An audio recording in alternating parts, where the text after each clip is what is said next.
Alex ইমন group যেটা যার প্রধান অর্থাৎ এই কিশোর গ্যাং বা চাঁদাবাজ বা এই রায়ের বাজার এলাকার একটা সন্ত্রাসী গ্রুপ এই এলেক্স ইমন যে আজকে মানে মারামারির ঘটনায় অর্থাৎ প্রতিপক্ষের আঘাতে যে নিহত হলো। তো এদের অনেক দিন থেকে এরা এই গ্রুপটা চালিয়ে আসতেছে। এই গ্রুপের আমরা প্রায় সবাইকে আমরা গ্রেপ্তার করেছি বিভিন্ন সময়ে বিভিন্ন অপরাধে।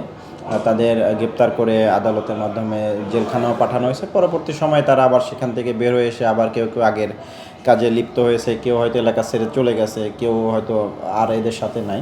তো আজকে যে ঘটনাটা ঘটেছে এখানে আপনার রায়ের বাজারে এই মিনাভিলায় ঢোকার পথেই আপনার রায়ের বাজার যে বুদ্ধিজীবী কবরস্থান আছে তার গেটের জাস্ট অপোজিটে এখানে বিকেলে 4:15-র দিকে এই দুইটা গ্রুপ এলেক্স ইমনের নেতৃত্বাধীন এলেক্স ইমন গ্রুপ আর তার প্রতিপক্ষ গ্রুপ ছিল সাব্বির এবং হৃদয়ের গ্রুপ। এই দুইটা গ্রুপের মধ্যে আকস্মিক হচ্ছে যে শুরু হয়ে যায়, মারামারি শুরু হয় এবং কোপাকুপি শুরু হয়। এবং তো আকস্মিক এই মারামারি কোপাকুপি শুরু হলে আমাদের টহল টিম পাশেই ছিল।